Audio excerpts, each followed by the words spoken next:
Welcome, everybody. Thanks so much for joining this session, and I hope you're having a great RSA Conference 2021. Can't wait to see you in person next year, but I am so excited about this session. It's something that we've been thinking about for months and months.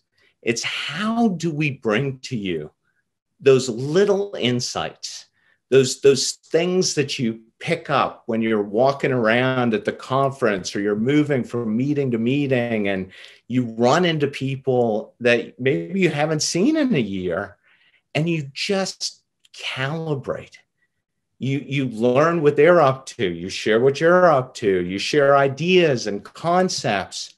So this year, we're bringing the world to you and we're spanning the globe, going to some of the most influential and insightful security leaders on the planet.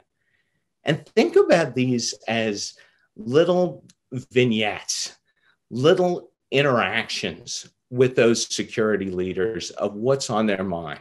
What have they been thinking about during this pandemic? And more importantly, how are they planning going forward?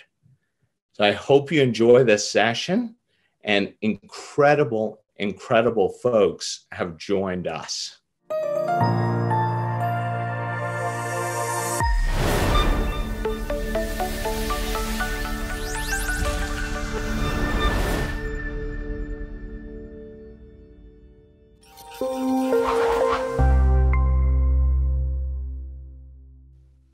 Hey, Florence. Hi, Hugh. Hey, thanks so much for being here. Oh, my pleasure. Thanks for having me. Oh my gosh, it's so great to see you. I was trying to think before the call how long we've been friends. It's 20? 24, I think. 24 years, amazing. Oh my gosh. Well, it's so great to see you as always. And, you know, what an incredible time it's been in the world in general. And for us as security professionals, you sit on top as the SVP of Information Security and the global CISO of Ahold Delhaize. And you know, this is one of the largest organizations in the world. If you could maybe just give us some context of all of the plans that sit under the umbrella that you have. Yeah, absolutely. So Ahold Delhaize is a 74 billion euro company, and we have 19 consumer-facing brands. And so if you look at it from a store perspective, we have over 7,000 stores in 8 countries. To give you examples of brands, I mean, in the US, you'll find Hannaford, Food Lion, Giant, Peapod. In Europe, you'll find Albertine in the Netherlands, Alpha Vita in Greece, Albert in Czech, and many others. And it's incredible. I remember talking to you a few months ago, asking about, you know, we're seeing a lot of companies having to deal with the challenges of offboarding people in this crisis. And I remember you telling me, what are you talking about? We just onboarded, you know, some massive number of people. I can only imagine how it's been in that industry, of how you've had to ramp up. Yeah, it's true that we had a very strong performance in 2020. And we recognize that it's positive for our company. But before I go into detail, I just want to say that we wish we had achieved that under very different circumstances, because we are very much aware of many who have been less fortunate. And so for us, it's been a little bit of it's been a very humbling time. But to go back to your point, yes, we ended up hiring 45,000 people in 2020.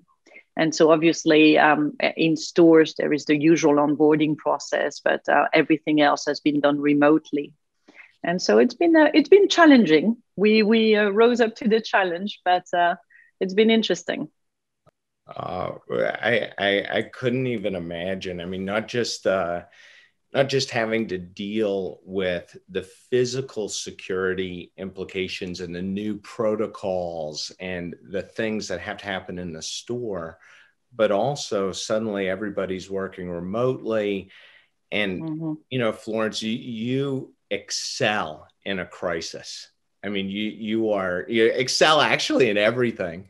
But I'm curious that the kind of stress this puts on a team when you've got a global security organization that's now being asked to secure this massive ecosystem that's critical to society. How do you manage the team through something like that? Yeah, it's interesting that you mentioned that, because as security professionals, we are used to dealing with crisis. And so maybe that's why we look good at it. We're expected to be calm. We're expected to be the strong ones. But the COVID-19 crisis was very different in that it also affected all of us personally. And so very quickly, I realized that everyone in the team was trying to put on a brave face and act as if they had everything under control. I think I was doing that too. But the fact is that we were all struggling in our own way. And so I held a town hall just under 2 weeks after lockdown with my entire team. And I shared that. For me, it had been hard combining work and helping my daughters with distance learning, that I was worried about my family, about my grandmother. I asked my team to start this concept that I call the vitamin shot. And so each team leader every morning held a 30-minute meeting to talk about what people felt. I mean, no content, right? Just our struggles, our fears, where we needed help. And I really encouraged the entire team to share as much as they felt comfortable with, of course, but just to share what others could do for them and to just develop that system where they could trust each other. And that really helped. It worked out really well. What an amazing way to inject just camaraderie at a time when people feel so distant from one another. And I love what you just said, how you started it out just about yourself. Look, I'm a mom too, and I have parents, and it's something that we need to be a lot better about, I think, in the security space. And I love this. I love the way you've named it too. The vitamin shot or the vitamin injection. It's like the way to start your day. Yeah, it's a bit like the vaccine, right? Except that it was a bit earlier. We were trying to do something a bit novel. Yeah, you know what's interesting about it too is, so we have a global team, and that call really helped folks stay connected with people they used to see every day. But it also built relationships between people in different countries. And so these folks used to be in meetings together, talk about content, but I don't think they really knew each other personally. And that really bridged the gap. It's really nice to see. Very proud of the way the team came together. Well, Florence, I can't thank you enough for being a part of this and everything you do. I mean, I know the role that your company plays in distributing food to the world is such an immense one.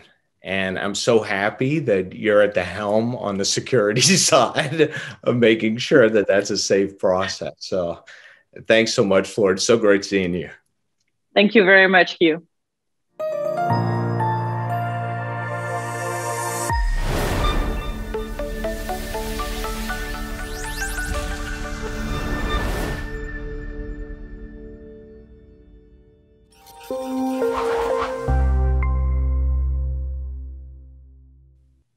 Hey, Maureen, it's so great to see you. Hey, Hugh, good to see you too. Hey, thanks for joining us. It's a pleasure to be here. I always love to spend some good time with old friends. Same here, same here. And oh my gosh, what an incredible year it's been. It's hard to even think back pre-COVID. And one of the reasons I wanted to chat with you is just get your views on this. Has been such a remarkable time in the world. As the Chief Information Security Officer for one of the largest companies in the world, critical role in society, what are some of the biggest challenges that you faced? What have you learned? Like it seems like it's been a complete whirlwind. Yeah, last January and last time we were in person together, Hugh, it was RSA. I mean, that was what was amazing. It was an Aspen seminar. It was the last time we saw each other. And we're all kind of looking at what was going to happen. Like we knew something big was going to happen, but we didn't know how big. And as we felt a healthcare crisis coming, we didn't realize it was also going to be a huge digital opportunity was going to happen for us. And as this digital opportunity happened to us, the role of the CISO at major corporations became a huge role. Because, our four threats that we have, nation states, criminal, insider threat, hacktivists. It seemed like once they went home and stopped working in corporations, that the whole world went wild for us. And so CISOs, about a 30% increase in just cyber crime and cyber activity. Everybody was looking at how they could monetize on COVID.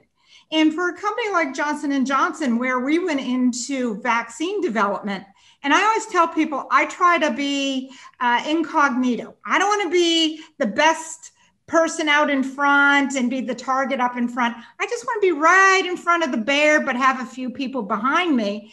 And unfortunately, like a visual, yeah, like I'm just running. With COVID, it made us a target. With COVID and the vaccine development, we became a target. And healthcare in general saw over a 30% rise in cyber, whether it was ransomware attacks or DDoS attacks. But it just became, it put us having to do our best, our very, very best work in cyber resiliency for our companies. Well, look, Marina, I've known you for a long time. I couldn't imagine a better person at the helm during that kind of challenge and activity. And what did you do to rally your team, but also to get the company behind the fact that, hey, we do have this new onslaught of threats, and we've got security procedures in place today, but here's what we need to do right now. Yeah, Hugh, one of the very first things, I took a pause and I thought about the magnitude of what was before us, before my organization, before my information security risk management group. And when you know something is big, but you really don't know how big it is, and being able to use almost everything I've learned, whether it was my time at West Point, my time in the military, all the companies that I had worked in cyber, and all the things I had learned at J&J, to be able to take, an arrow out of the quiver and be able to say, I got this, we got this, and bring together. And it wasn't just the information security organization, it was the whole risk management at J&J, and looking at our physical security, our brand protection, our supply chain security, and working alongside our business.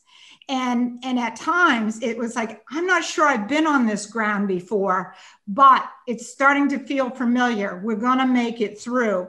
And to see J&J's credo in action, where people come together for healthcare for humanity and the common good, didn't make it easier, but made it harder to carry the water. I can only imagine. I mean, what an incredible mission you've been on. And I can only imagine how gratifying it must be to have hit a huge milestone in that mission, right? J&J has been so productive during this period. It's not like, hey, all these threats are here, and so we've got to really lock the place down, and thus our productivity has gone down.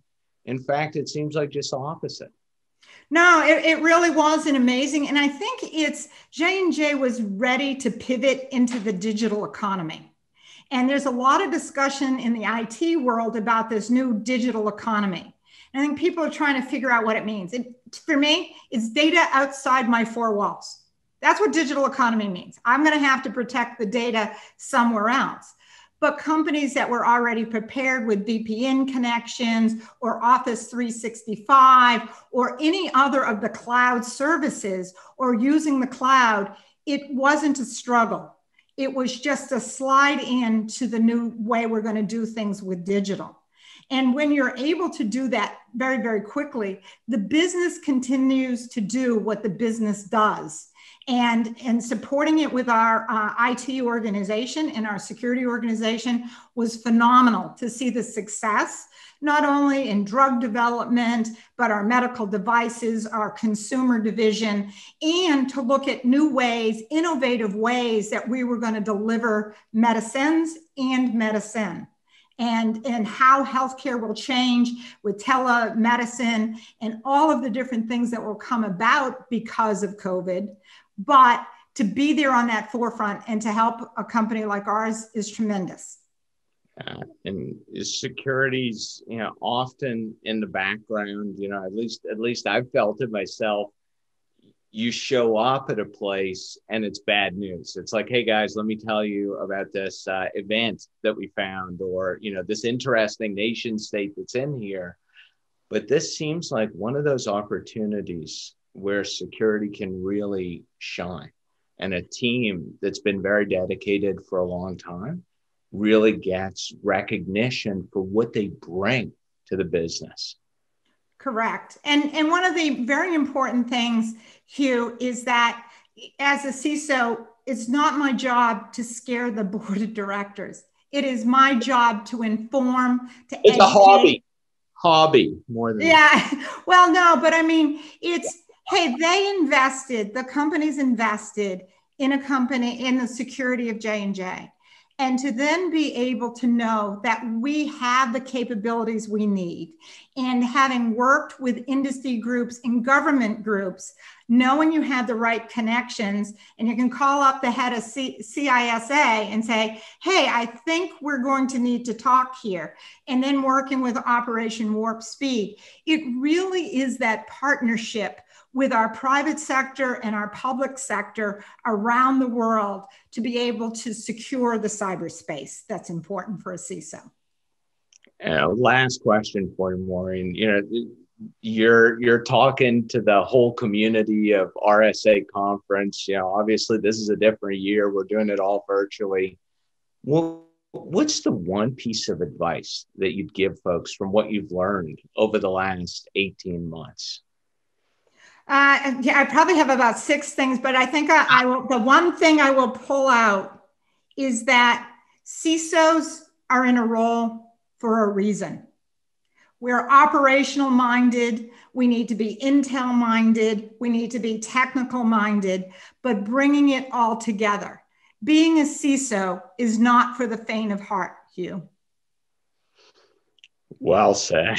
Well said. Well, Maureen, thanks for everything you do, not just for J&J, but for the community and large. And I really, really appreciate it. Thanks for being a part of this. All right. Thank you, Hugh.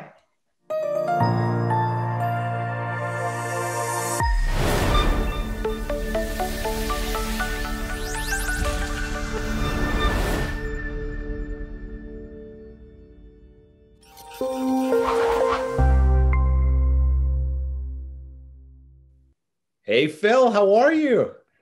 Good to see you again. You too. You too. Thanks so much for being a part of this. Always a pleasure. So I've got to ask, an unbelievable tenure at Goldman Sachs, probably one of the most respected chief security officers on the planet.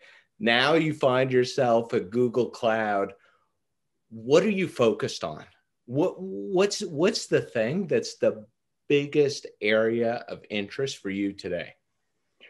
Well, it's interesting because one of the reasons I was so attracted to, no, it's, to be fair, I really focused on Google, but you could say the same thing about any cloud provider, but I'm especially focused obviously on Google Cloud, is the potential for the cloud providers, given the nature of how they support an increasing amount of all of our organizations, to be the place where we continue to transform security.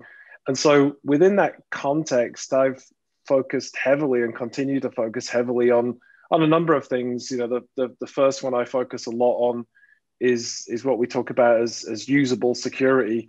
And then also thinking about how do we improve the productivity of the cybersecurity workforce out there through improved tools. And then another theme I'm heavily focused on is what we call raising the baseline by reducing the cost of control. And I think together that usable security, productivity improvements, and raising the baseline by reducing the unit cost of control, I think the cloud providers and the economy of scale that we provide for customers can actually in the future be a pretty significant contributor to the transformation of security. Yeah, I love how you put that, because it's such an incredible opportunity for us as we're moving so many resources to the cloud. I think a lot of people have been accelerated in that journey with COVID for sure. And what you talked about is really, to me, is the holy grail of security, right? For a long time, we've struggled with this property, I'd say, of security, that if somebody told you they were going to make a process more secure, they just assumed it would feel worse. It would be less usable, more painful, slower. And this melding of, can I get it done faster and better as well as more secure, I think is the only path forward. So tell me, what are you thinking about there? Like, what kind of work are you doing? What kind of research? Well, it's funny you make that point that, you know, and I've heard that trope you kind of quoted a long time, which is, you know, kind of security and usability are at odds with each other, and I think if mortal enemies. Yeah, no, and I think if security is at odds with usability, then it's probably not that good security. And so what I kind of find it fascinating about the usable security space is you think about it across our lives in general and our use of lots of technology, the investments in user experience, design, and systems thinking in kind of many areas of life have yet to be really fully reflected in security. And this is, again, not just for customers and consumers of our products, but our employees, our internal users, you know, our software developers and engineers. You think about all of the opportunities to improve customer and employee and engineer experience with tools that we use in everyday life, as well as the tools and development tools and the IT management tools that we use inside of our enterprises. And there's no reason why those things can't be significantly improved from a usability perspective. And so, for example, in our organization, we have large numbers of user experience teams that work on everything from our consumer-facing technology, whether it's the browser or the other consumer experiences. But in particular as well, we have a very large user experience team in our security products area that looks carefully across what the expected user journeys are through our products to make sure that the right security settings are the ones that make most intuitive sense, that the output from the tools make intuitive sense, so that we're not loading people up with kind of fatigue of dealing with too much information when they have to be looking at things. And I think that the great thing about this user experience work is it delivers also on the promise that good security is not just about mitigating risk, it's about providing adjacent business benefits as well, whether it's reducing customer friction in sign-up processes, reducing the number of false positives that could be annoying alerts in fraud and anomaly detection systems. And again, that doesn't necessarily just have to be tuning of the product. It could be the experience in which the alert is delivered could make you more tolerant of some increased level of intrusion. And again, you think about that in the rest of your experience with products. You see the benefit of user experience and UX design. You see a lot of companies investing in this in security, and I think it's about time. I couldn't have put it better. It's about time. And like you said, it is incredible because for a long period of time, I think in the security industry, we were focused on, hey, look, let's educate all of our constituents. Let's educate every user internally and externally about the threats and expect my dad basically to understand what a bad certificate is and have him act accordingly instead of fundamentally baking it into the design so he just behaves like he naturally would, to optimize his own utility. And yeah, I agree with you. This is a new era. But it's interesting as well, and this is why it plays into workforce productivity as well. And so like I'm always keen to distinguish between there's the user experience of the users of our products, and then there's the user experience of our cybersecurity workforce in using the tools that we give them, and our software engineers and infrastructure engineers and other parts of the IT workforce are also impacted by usability. I think it's interesting. We talk a lot as an industry correctly that we have a cybersecurity skills challenge where we need more cybersecurity people, but we talk less about perhaps what we should also be focused on is 10xing the productivity of the cybersecurity professionals we've already got through radical improvements in the tooling we give them to do their job. And a large part of that is the usability, the design, and the integration of those tool sets. I think a big part of what we can all do and the industry can do better is just not even just incrementally, literally 10xing the productivity of our workforce through improvements in tools. That would be transformative. And Phil, I wish you best of luck on this journey. There's nobody better suited to lead it than you. So thanks so much for that. And thanks for joining us. Yeah, thank you. It's a pleasure. I'm looking forward to seeing you all in person at some future events. Me too. Me too.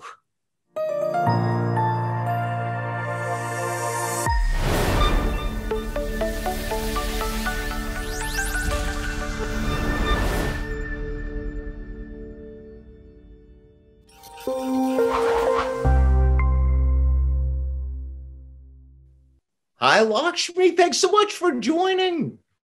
Hi, Hugh. It's great to be here. Thank you. Remember the coffee we had at RSA last year? When did we think that last year's event would be a marker for all of us in cybersecurity? We missed these kind of discussions. Oh, we do. I couldn't agree with you more. And it's interesting reflecting on this theme of resilience that we have for this year's conference. We picked it pre-COVID, and who would have known how many different dimensions of the word resilience we've all had to live through over these past 14 months. That's right. I mean, it was tremendous foresight, but resilience sort of weaves into a number of areas where we're focused on. If we start with people, resilience is about leading and operating with empathy. And we all have a number of distractions from the work from home or work from anywhere environment. And it's also about honoring those distractions and making them part of the DNA with which we operate. I love that perspective. And you're right. I can't even tell you how many of these meetings that I've had where, it's probably my own child or an animal that's come into the room. And at the beginning, it was awkward, but then for me, I really enjoyed it. Like it created almost a bond, it felt, with the person on the other side. So I love that word, empathy. And that was a tether to reality, right? I mean, that is a reality we have with kids or, other distractions in the environment coming into what we would think is a fairly resilient environment in which we're operating. So The other part of resilience is for organizations themselves. More broadly speaking, as we see companies are starting to dust off from the pandemic and move from crisis mode to strategic mode. And what this means is that they are recognizing changes and shifts to boundaries of trust and how they have to enable new ways to work securely with digital first experiences across every interaction. Do you see that as well?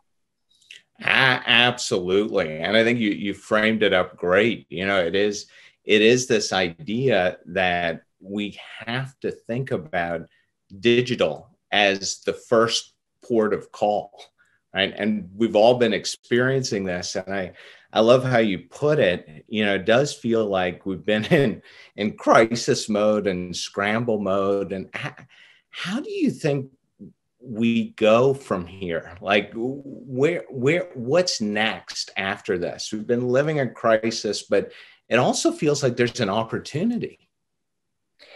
It is an opportunity. And I think the opportunity is, what are the tailwinds that this opportunity provides to us with hybrid work, digital security experiences, and the legacy approaches and the opportunity for data security and collaboration and all of that to be needing an approach that is going to work in a hybrid environment, right? So when we pause and ask the questions, there are many layers that are integrated into the ecosystem in which we operate. What does shift into next look like, and how best we do it? I think some thoughts that come to my mind is, one is going back to the empathy, that, leading with empathy or operating with empathy. It's hear, understand, contribute, but build and work with the communities which we support. The second aspect is, how do we build public and private partnerships, public and private engagements, to understand what that acceleration into shift into next could be? And I think that's very powerful. And the pause that the pandemic has given to us has helped to realize that now more than ever, public-private partnerships are important. And the third, I would say, is bench strength and muscle memory, such threat-informed defense or supply chain resiliency. If we need to put the spotlight on shared responsibility and the values of corporate citizenship. So if we think about it in that way, the three things: if we lead with empathy, we are building with threat-informed defense and supply chain resiliency, and we're thinking about the layered ecosystem in which we operate, I think we're going to be in a great position to shift into whatever is next. I love that sentiment. And Lakshmi, thank you so much for sharing that with us. And I couldn't agree more. It's so great to see it. I can't wait to see you for real coffee next year. Likewise. Thank you, Hugh.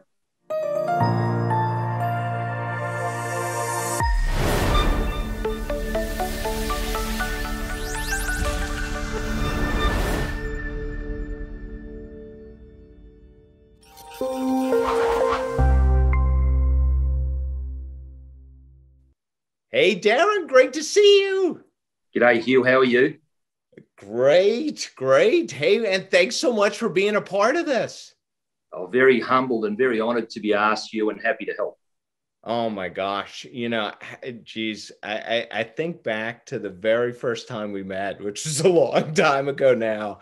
And you have, in my view, helped to redefine what a chief security officer is, right? You're the first person to talk to me about physical needs to be in the same domain as cyber. And, I've got to ask you, this has been such a crazy year with COVID. You're the chief security officer of the National Broadband Network of Australia. What did you think when you heard the news of COVID-19? It's out there, it's spreading.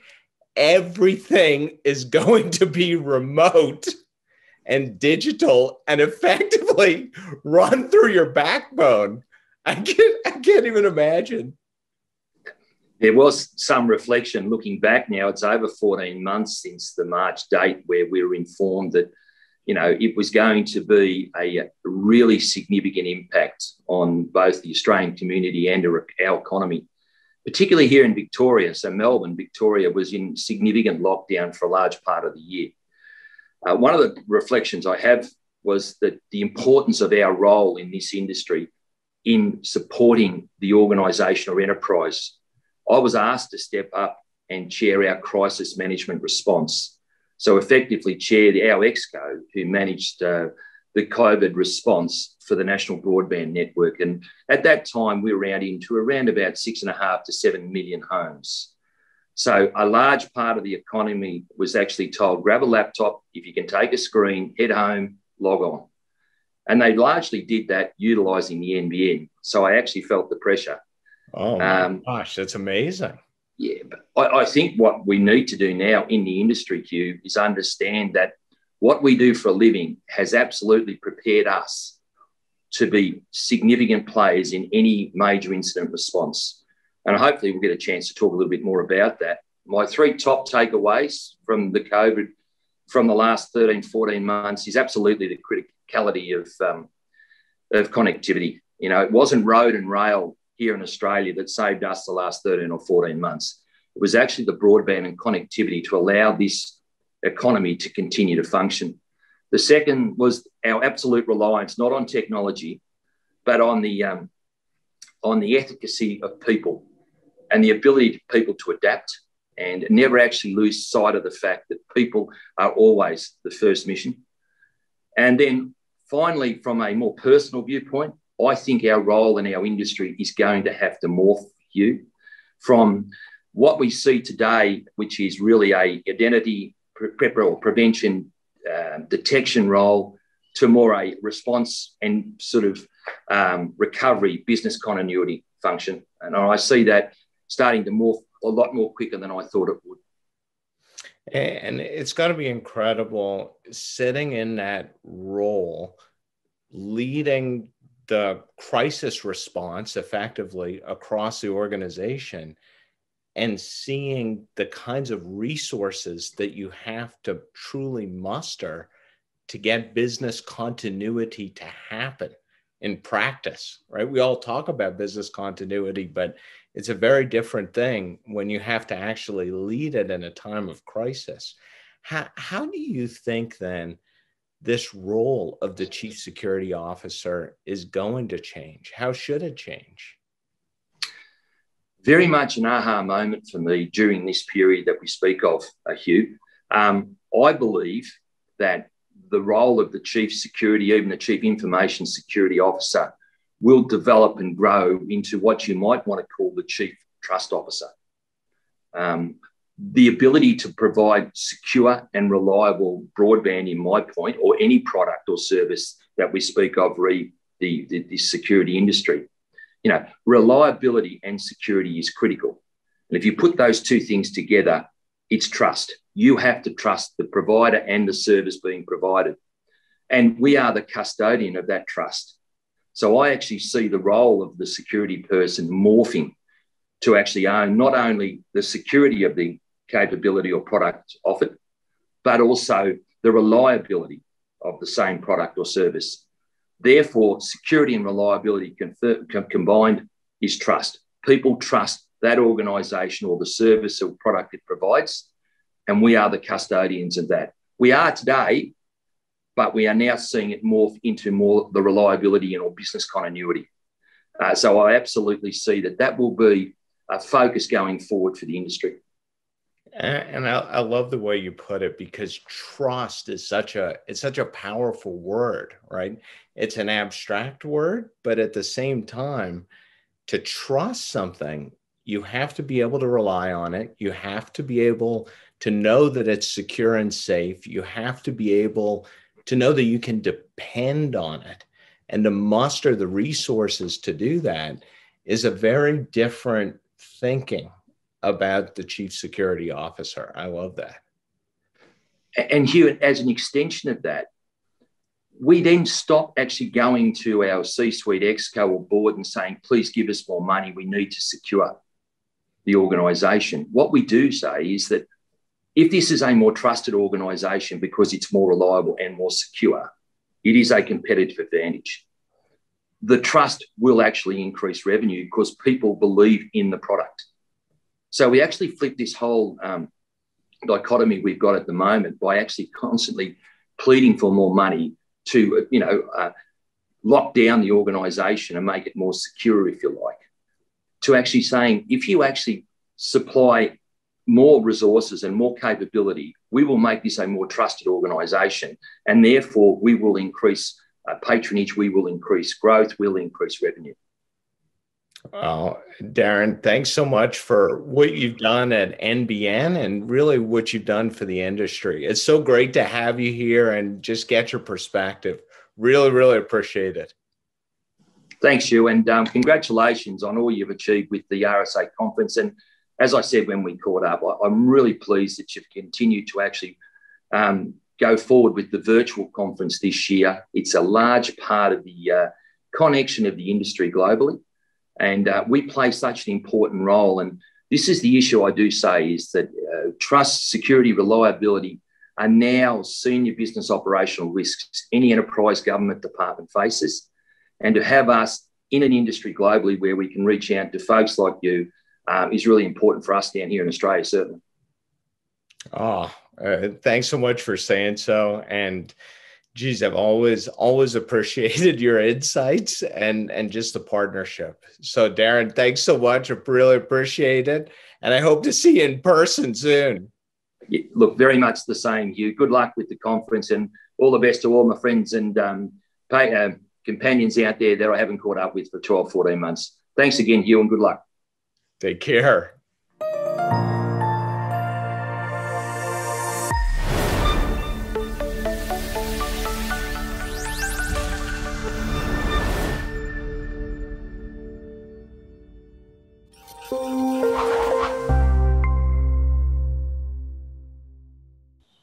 Hi, Reem. Welcome. Thanks so much for being a part of this.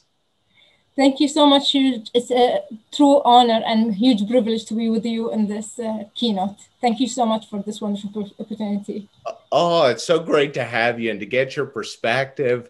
And when last you spoke at RSA conference, your title was Chief Information Security Officer of Kuwait Oil Company. Now, I understand that title has changed, and I want to ask you about that later on in the discussion. But it really feeds into this question that we've been asking of so many of the security leaders around the world, which is, you're in this role, you're responsible for security, COVID hits. It changes the world. It changes your world. It changes how people work. Talk to me about what that was like for you leading through that. Wow, just bringing us all these difficult times for us in the cybersecurity. 2020 was a year of survival. It was about trying to grasp what has changed in a very unprecedented, accelerated digital transformation. The business was in shock. We were there to defend and enable the business. We were the guardians that has been tested in real time in difficult times for these companies to survive. So when you tell me, Reem, what does 2020 stands for, I would simply say it's a year of survival. But as we have evolved, as we have learned through this year, we became closer to each other. We touched in our team members because we ourselves went into, as CISOs, we went into burnouts, lots of burnouts. And we were so much careful that we really do not want this to be reflected in our team members. So we became much closer. We increased our check-in on each other. We became more empathetic. Actually, our empathetic side even evolved more and become more emphasized and during these difficult times because humans became vulnerable. during this pandemic, what became vulnerable is the human factor himself, where fears were the vulnerability, where attackers and adversaries has utilized that in, initiating all of these phishing scams and these attacks and ransomwares everywhere. So we wanted to strengthen the first line of defense, us, the cybersecurity defenders, and that was by enriching the people. And from that, also, we worked on the process and technology, where you need to work on the three, let's say, pyramid, the three pillars of that pyramid in order for you to survive. Through this survival, we evolved. We became very much aware and adapt to this new norm. We learned that cybersecurity is a culture and it needs to be reflected everywhere. And from that, we have become very much walking the talk. And if you would like me to shed some light, if you would like me to shed some light on that new title, actually the pandemic itself has prepared me for that one. I wasn't aware that this is where the faith is taken, but sometimes our roads is being very much planned, and we are putting on tracks where we eventually reach the destiny well prepared and ready for the new adventure. And that's what really 2020 has made me through.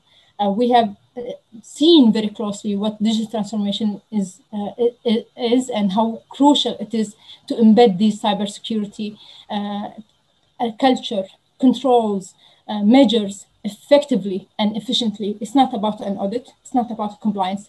It's about weaving the cybersecurity into this technology and making your digital transformation journey very, very much secure.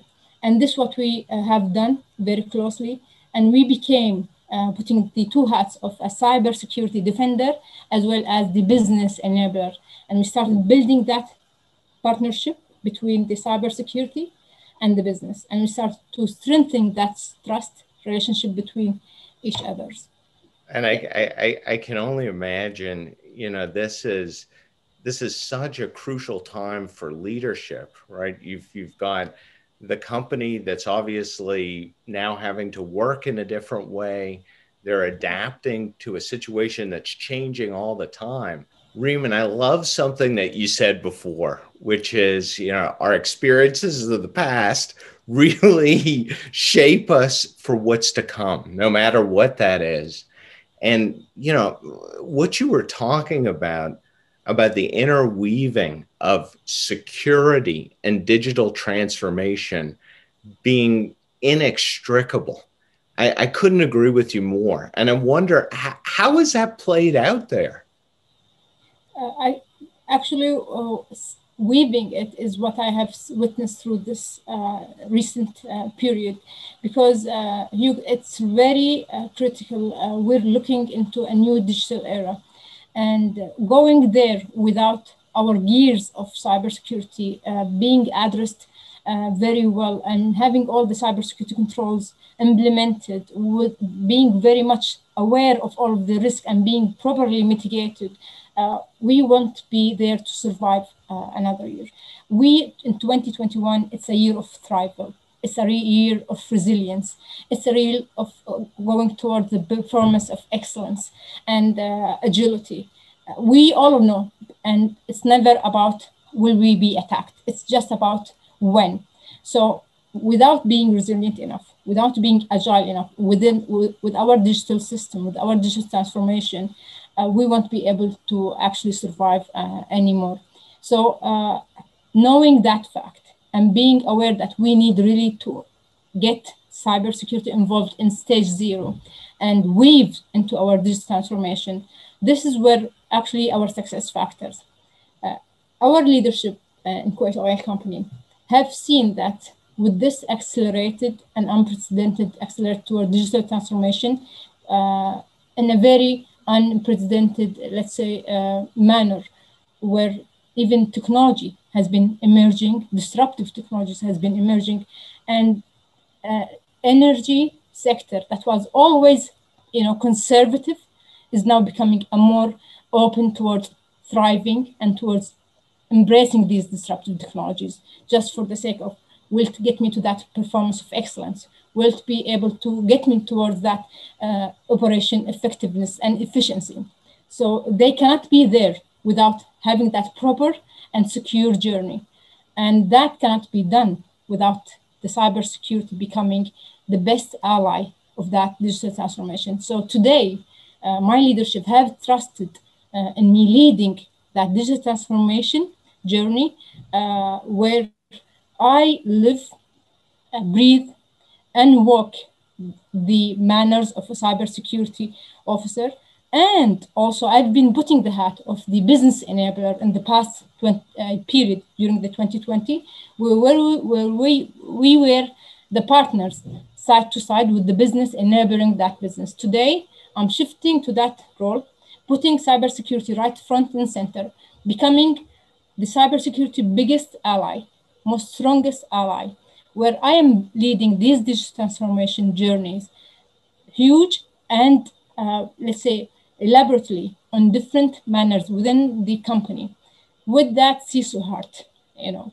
So this couldn't become even a better opportunity for the whole cybersecurity, let's say within my company, than to have me, their CISO, earlier leading that leading this transformation and enforcing, if not embracing, these cybersecurity controls, culture.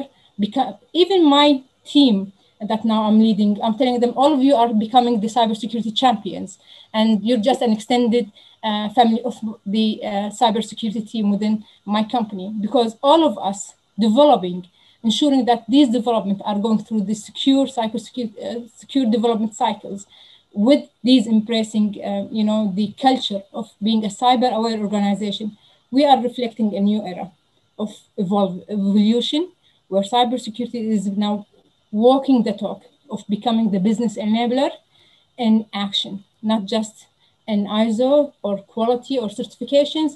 We're now becoming a live evidence that cybersecurity are the enablers of these new digital eras, of these journeys. And what a fantastic thing for our industry. I mean, I love the way that you described it. It's transformation with the heart of a CISO. And it's a CISO being the enabler of the business. And congratulations, by the way, in your new role as digital transformation leader. That's fantastic. I mean, Kuwait Oil Company is one of the most important companies in one of the most important sectors in the world. And for the leadership there to recognize how fundamental security is to the future thriving of the entire business is fantastic. I think it's a great thing for all of us. And Reem, I can't thank you enough for being a part of this. It's so great talking to you. You know, I feel like I learn something every time, and such a, I'd say, an inspiring message for the whole community. Thank you so much, Hugh. It's really wonderful to share this experience, to share these insights. I hope they are insightful to our community, which I'm so proud of being part of and will always be part of in my heart and in my mind. Thank you so much, Hugh, for this wonderful chat. Thank you. Thanks, Reem.